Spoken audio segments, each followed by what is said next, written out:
नमस्कार, म धरानबाट रमेश प्रसाई। आज पनि एउटा अत्यन्तै संवेदनशील विषय लिएर तपाईँ समक्ष आएको छु। मलाई विश्वास छ कि यो विषयको गम्भीरता बुझेर मेरा विद्वान शुभचिन्तकहरूले यो भिडियोलाई सक्दो शेयर गर्नु नै हुनेछ। मलाई केही मित्रहरूको चेतना देखेर बडो दया लाग्छ। उनीहरू भन्छन् मैले केपी ओलीको गुणगान गाएँ रे, त्यसकारण म नेकपाको कार्यकर्ता भएँ रे। मैले काङ्ग्रेसको महासमिति बैठकको बेलामा काङ्ग्रेसको नेतृत्व युवा नेताहरू गगन थापा र विश्वप्रकाश शर्माको हातमा आउनुपर्छ भने के म काङ्ग्रेसको कार्यकर्ता भएँ? कि त उहाँहरूको मस्तिष्क पक्षपाती हुनुपर्छ, कि त स्मरण शक्ति आदि हुनुपर्छ। मोदी भ्रमणको सन्दर्भमा सबैभन्दा पहिले सरकारको आलोचना गर्ने, सशक्त आलोचना गर्ने सायद म नै थिएँ। म राजेन्द्र लिङ्गदेनका भाषणहरू खोजी खोजी सुन्छु। उहाँका अन्तर्वार्ताहरू र राष्ट्रिय एकता सम्बन्धी वक्तव्यहरू मलाई मनपर्छ। के म राप्रपाको कार्यकर्ता भएँ? मलाई आङ्काजी शेर्पाका पनि केही कुराहरू मनपर्छ। के म जनता समाजवादीको कार्यकर्ता भएँ?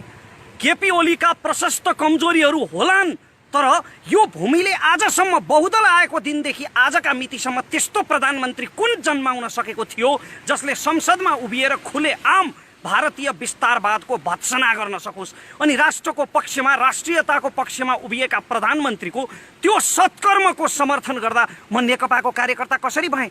म जुल्फिकार अली भुट्टोका भाषणहरू सुन्छु। के म पाकिस्तान पिपल्स पार्टीको कार्यकर्ता भएँ?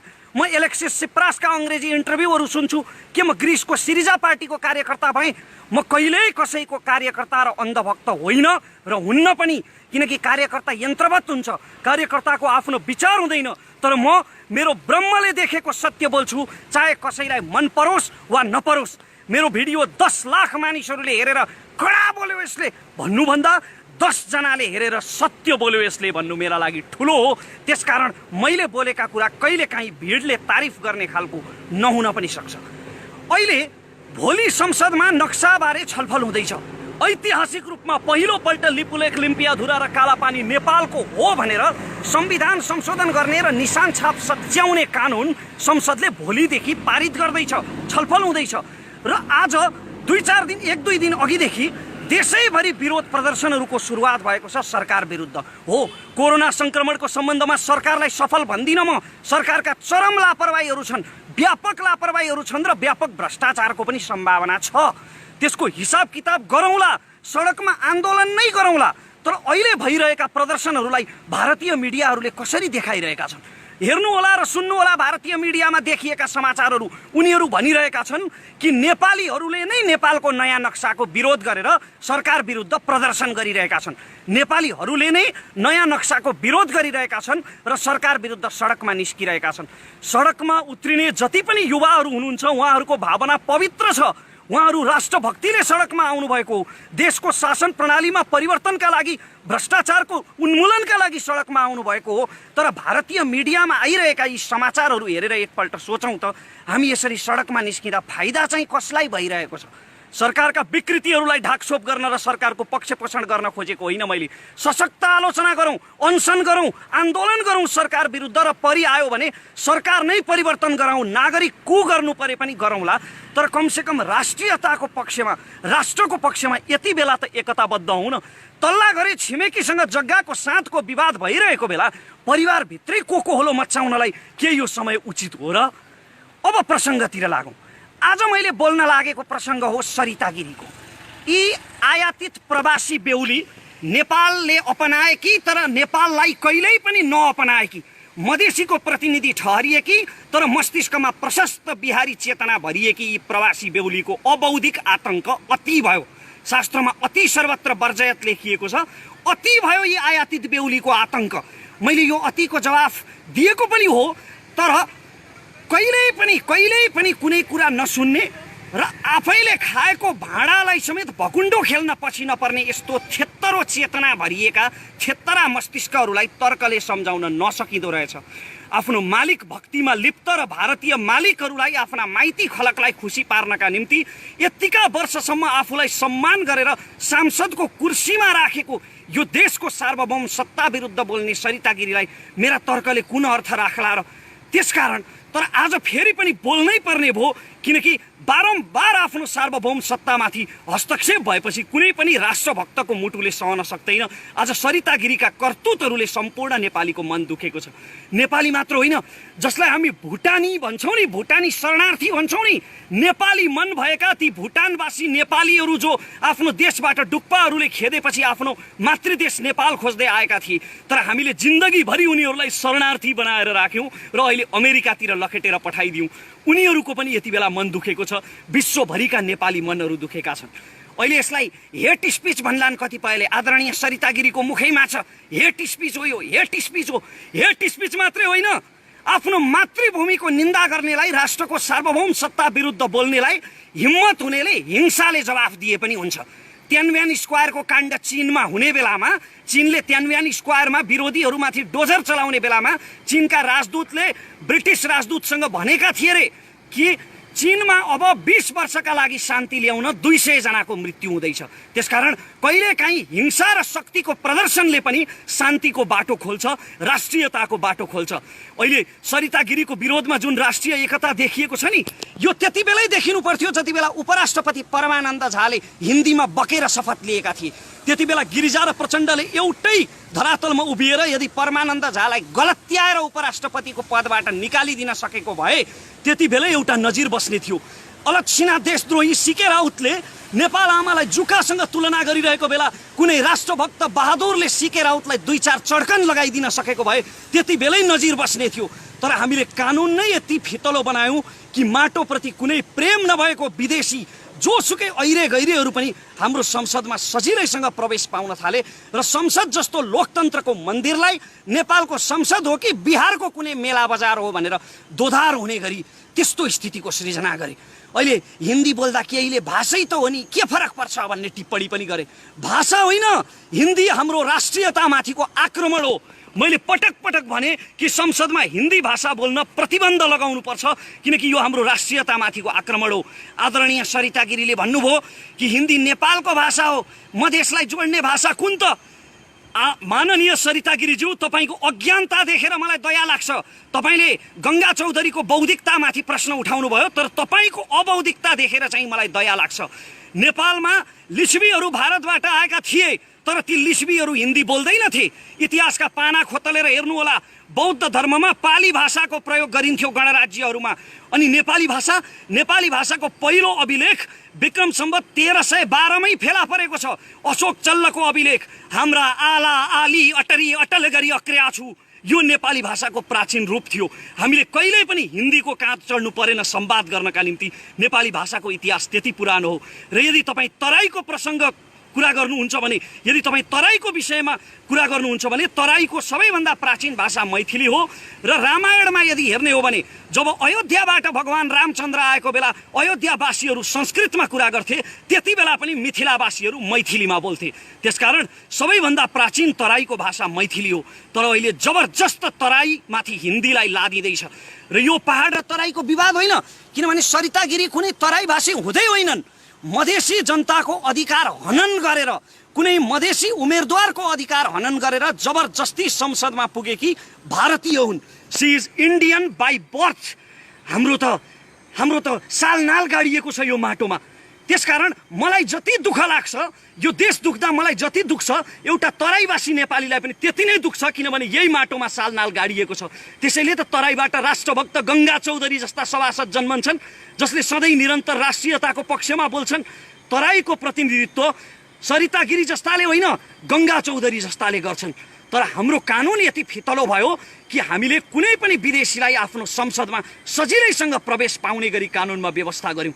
अहिले मधेसी भनिने दलहरू माग गरिरहेका छन् कि संविधान संशोधन गरेर विवाहित अङ्गीकृतलाई पनि प्रधानमन्त्री राष्ट्रपति हुने अधिकार दिनुपर्छ। भारतबाट विवाह गरेर आएका सरिता गिरी जस्ता इन्डियनहरू, जसको रगतमा भारत भरिएको छ, बाजा गाजा बजाएर र सिन्दुर पहिराएर कुनै नेपालीले भित्र्याउँदैमा कोही नेपाली हुँदैन भन्ने कुरा सरिता गिरीको वक्तव्यले त प्रमाणित गरिसक्यो नि। तर उनीहरू भनिरहेका छन् कि यस्ता विवाहित अङ्गीकृत भारतीयहरूलाई पनि नेपालमा प्रधानमन्त्री वा राष्ट्रपति हुने अधिकार दिनुपर्छ। अब तपाईँ सोच्नुहोस् त, एकजना सरिता गिरी आउँदा एकजना अङ्गीकृत इन्डियनको कारणले यत्रो वितण्डा मच्चिरहेको छ भने साराका सारा अङ्गीकृतहरूको संसदमा बहुमत भयो भने के होला? सिक्किम विलय भएको यसरी नै हो। फिजीमा भारतीय अङ्गीकृतहरू भरेर फिजीको सत्ता भारतीयहरूले कब्जा गर्न खोजेको यसरी नै हो। त्यसकारण यस्ता षड्यन्त्रहरूप्रति सचेत हुन जरुरी छ र यति बेला सरिता गिरीलाई संसदबाट निलम्बन गर्ने मात्रै होइन, उनको नागरिकतासम्म खारेज गर्न जरुरी छ, किनकि उनी कुनै पनि हालतमा नेपाली नागरिक हुन योग्य छैनन्। भाषाको विषयमा त उनले तर्क नगरे पनि हुन्छ, किनकि उनको अज्ञानता, उनको अबौद्धिकता, न उनीलाई इतिहासको बारेमा थाहा छ न भाषाको बारेमा। माननीय सरिता गिरीज्यू, तपाईको पदको मर्यादा मैले अलिकति राख्नुपर्ने थियो होला, तर तपाईको आफ्नै मर्यादा उल्लङ्घनको कारणले गर्दा तपाईलाई माननीय होइन अमान्य सरिता गिरी भन्न मन लाग्छ। खैर, मेरो देशको सांसद पदको मर्यादा राख्दै अहिलेलाई माननीय नै भनौँ।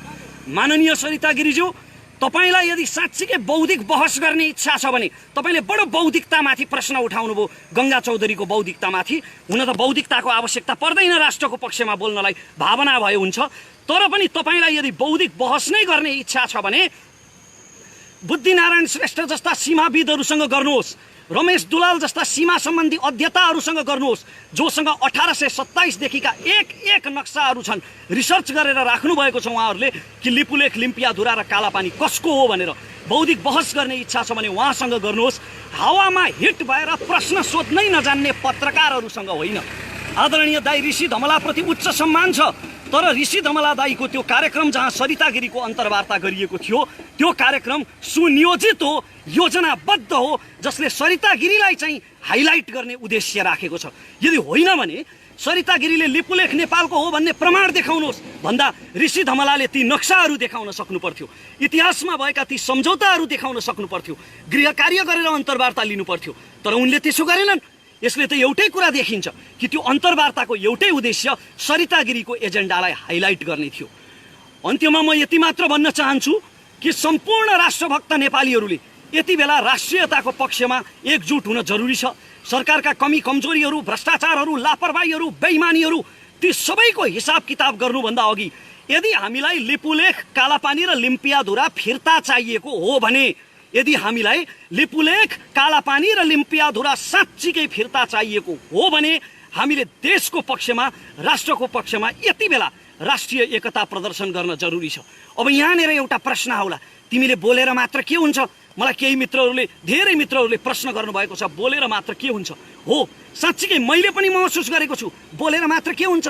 यदि मैले दिएका यी तर्कहरू सरिता गिरीकै कानमा पुगेछन् भने पनि ती अराष्ट्रिय कानहरूमा यो राष्ट्रियता कहाँ हटाउन सक्छ र? त्यस कारणले अब मैले बोल्नुभन्दा एक कदम अगाडि बढेर आफूले सकेको, एउटा साधारण नागरिकले सकेको एक्सन लिने निर्णय गरेको छु। एउटा नजिर बसाल्नका लागि कि नेपालको राष्ट्रियतामाथि तिमीले आक्रमण गर्यौ भने नेपालको हरेक नागरिकको मन दुख्छ र तिमीले त्यसको दण्ड भोग्नै पर्छ भन्ने कुरा प्रमाणित गर्नका लागि मैले तुरुन्तै सरिता गिरी विरुद्ध नेपालको न्यायपालिकामा जाहेरी दिने र उहाँले गरेका टिप्पणी राजद्रोही किसिमका छन्, देश विरोधी छन् र यस्तो टिप्पणी गर्ने सांसदलाई तुरुन्त कारबाही गरियोस् भनेर नेपालको कानुनी निकायमा, अदालतमा मैले जाहेरी दिने निर्णय गरेको छु, मुद्दा दायर गर्ने निर्णय गरेको छु र म सम्भव भएसम्म म आफै काठमाडौँ आउनेछु यो मुद्दा दायर गर्नका लागि। र सम्भव भएन भने, यदि लकडाउनको कारणले म आउन सकिनँ भने मेरो कानुनी सल्लाहकारले यो मुद्दा मेरो तर्फबाट दायर गर्नुहुनेछ र यस मुद्दामा मेरो तर्फबाट डाक्टर सुरेन्द्र भण्डारीले मेरो कानुनी सल्लाहकारको रूपमा बहस गर्नुहुनेछ। उहाँको, डाक्टर सुरेन्द्र भण्डारीको अभियानसँग, उहाँको राजनैतिक धारणासँग, उहाँका विचारहरूसँग मेरा धेरै विमतिहरू छन्। उहाँको अभियानसँग मेरो कुनै सम्बन्ध छैन, तर राष्ट्रियताको मुद्दामा, यो मुद्दामा उहाँले मलाई सहयोग गर्ने वचन दिनुभएको छ र सायद मेरो आर्थिक क्षमतालाई बुझेर पनि होला उहाँले यो मुद्दा मेरो तर्फबाट निःशुल्क लड्ने वचन दिनुभएको छ। म उहाँलाई यसका लागि धन्यवाद दिन चाहन्छु र तपाईँहरू सबैलाई म यो भन्न चाहन्छु जाँदा जाँदै कि जहाँबाट जसरी सकिन्छ, को कता, को कुन जातको, को कुन धर्मको, को कुन दलको, को कुन खेमाको भन्ने कुरा यति बेला नसोचिकन राष्ट्रियताको पक्षमा एकजुट हौँ र यस्ता देशद्रोहीहरूलाई हतोत्साहित गरौँ। जय देश। एकैछिन रमेशजी केही प्रश्नहरू मैले गर्नुपर्छ अझै पनि क्लियर बनाउनको निम्ति हामी पानी परिरहेको सन्दर्भमा छौँ, रुखमा ओत लागेर यो भिडियो खिचिरहेको अवस्था हो होइन। तपाईँले माननीय सरिता गिरीज्यूलाई देशद्रोहको मुद्दा दायर गर्दै हुनुहुन्छ होइन। यसअघि नागरिकहरूले यस्तो मुद्दाहरू हालेका छन् कि छैनन् राष्ट्रियताको सन्दर्भमा सङ्कट आउँदा? अहिलेसम्म मैले जानेसम्म मलाई थाहा छैन होइन। परमानन्द झा विरुद्ध चाहिँ मुद्दा परेको थियो। कतिपयले भन्लान् नि त सरिता गिरीलाई रमेश प्रसाईले मुद्दा हाल्ने, काठमाडौँ जाने, हिरो हुनको लागि एउटा स्टन्टबाजी गरेको भन्ने हुन सक्छ नि। स्टन्टबाजी गरेको भए त अहिले म सरिता गिरीको समर्थन गर्थेँ नि जीवनजी, झन् भाइरल हुन्थ्यो भिडियो होइन र। के भन्नुहुन्छ तपाईँलाई? जसरी तपाईँ यो एकैछिनको आवेग त होइन, किनकि म आफै तपाईँको मित्र भएको कारणले गर्दा पनि कसैलाई मुद्दा दायर गर्नु यो त्यति चान्चुने विषय होइन। काठमाडौँसम्म जानुपर्छ, त्यहाँनिरका बस्दाका खर्चहरू हुन सक्छन् होइन, त्यहाँनिर आउँदा जाँदाका नसोचेको अन्य धेरै खर्चहरू पनि हुन्छन् नि रमेशजी। हेर्नुहोस्, मलाई आर्थिक रूपमा गाह्रो छ, तर कहिल्यै पनि कसैको अगाडि हात नफैलाउने मेरो स्वभाव हो। त्यसकारण म आफूले सकेसम्म गर्छु र म किन गर्छु भने मेरो आत्मसन्तुष्टिका लागि गर्छु। मेरो राष्ट्र विरुद्ध यति धेरै, यति खुलेआम, यति छाडातन्त्रको चाहिँ प्रयोग गरेर मेरो राष्ट्र विरुद्ध बोल्ने एकजना राष्ट्रघातीलाई सजाय दिलाउनका निम्ति मेरो आत्मसन्तुष्टिको लागि म अवश्य गर्छु जीवनजी, आवेग होइन। पछिल्लो समयमा तपाईँले यो लकडाउन भइसके पश्चात बढीभन्दा बढी अध्ययन गरिराख्नु भएको छ, विभिन्न किसिमका विश्वव्यापी किताबहरू पढिराख्नु भएको छ, मानिसहरूलाई हाजिरा दिएर खोजेर होइन, विभिन्न तरिकाले आफ्नो चाहिँ पढ्न सक्ने त्यो तपाईँको शारीरिक क्षमता नरहँदै पनि तपाईँले दिनको 6-7 घन्टासम्म किताब पढिरहेको अवस्था छ। यो प्रेरणा त्यही किताबको अथवा कुनै पनि देशको नागरिकले गरेको कपी भन्नु या अथवा त्यहाँबाट अनुसरण गरेको हो कि के हो? होइन, राम्रा कुराहरूको अनुसरण गर्नुपर्छ, तर मैले चाहिँ कसैबाट पनि अनुसरण गरेको होइन।